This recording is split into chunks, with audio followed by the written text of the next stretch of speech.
Olá pessoal, tudo bem? Sou professor de Geografia e o primeiro assunto que nós vamos estar vendo esse ano, agora, se chama População e Regionalização do Espaço Mundial. A regionalização é a divisão do espaço geográfico de acordo com os critérios e normas estabelecidas pelo Estado ou muitas vezes observando questão dos seus aspectos físicos, históricos e culturais. Estudar com isso, nesse critério, ajuda-nos a entender cada país e agrupá-los de modos diferentes, a fim que nós consigamos entender as semelhanças e diferenças que tem cada uma das regionalizações no espaço geográfico. Continuando aqui, com relação à população, nós temos que se forma a população quando observa os seguintes preceitos. Mora em um determinado lugar, região, país ou o mundo. A população mundial apresenta como princípio características da diversidade e distribuição desigual pela superfície terrestre. Esse planisfério aí abaixo mostra bem essa situação. Nós vemos que alguns países, algumas regiões são bem habitadas.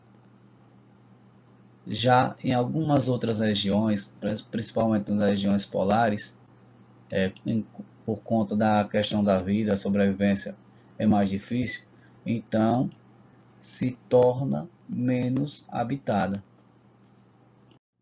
Apesar da maioria da população mundial hoje viver nas cidades, ainda a zona rural ainda é bastante habitada. Só que esses países que têm sua população na zona rural, se concentra sua população na zona rural, apresentam índices econômicos baixos e principalmente sociais. Para compreender melhor aspectos demográficos, como densidade, crescimento vegetativo, estrutura da faixa etária e composição por sexo, analise esses dados representados em mapas e gráficos. Um dos gráficos mais utilizados para estudo das populações é a pirâmide etária. Essa outra tabela aqui, analisamos aqui, países mais populosos em milhões de habitantes em 2017. O que acontece? A China está em primeiro lugar, o nosso país se encontra em quinto, observando que esses dados são os dados de 2017. Então, no começo do século XIX, o número de habitantes no planeta atingiu a marca de 1 bilhão de pessoas. E com a melhora do padrão de vida, as inovações na medicina e na saúde pública, a população mundial aumentou consideravelmente e atingiu fácil 2 bilhões no final de 1920. Atualmente ela é superior a 7 bilhões de pessoas e segundo projeções vai chegar a partir de 2044 a 9 bilhões de pessoas. Quando a taxa de crescimento deve começar a se estabilizar. Nessa tabela aqui que já foi falado, aqui estão os 10 países mais populosos em 2017. E no outro mapa que a gente vai ver a seguir, nós vamos ver os dois círculos maiores correspondentes às populações da China e da Índia. No continente americano, Estados Unidos e Brasil são os países mais populosos. Já na África, a Nigéria é o país com maior população. Nesse mapa aqui que estamos vendo, que representa a população mundial de 2013, os dois círculos maiores correspondem às populações, respectivamente, da China e da Índia.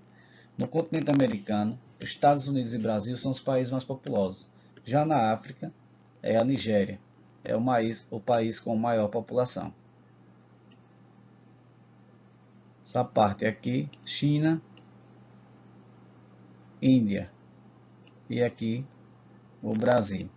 Vemos que em alguns pontos a população já tem aumentado bastante. Já em outros a população é bem menor, principalmente em regiões tipo aqui na região africana. É preciso também lembrar que nas décadas anteriores a 1970 a população mundial era praticamente ruralista. Aí o que acontece? O pessoal começou, com o crescimento das indústrias, começou a tentar procurar trabalhos, muitas vezes não tinha mais no campo, aí começou a sair do campo para a cidade, entendeu? Aí com isso a população da cidade começou a aumentar drasticamente. Então no fim na década de 2000, a população urbana mundial aqui, ó, ultrapassou a das áreas rurais.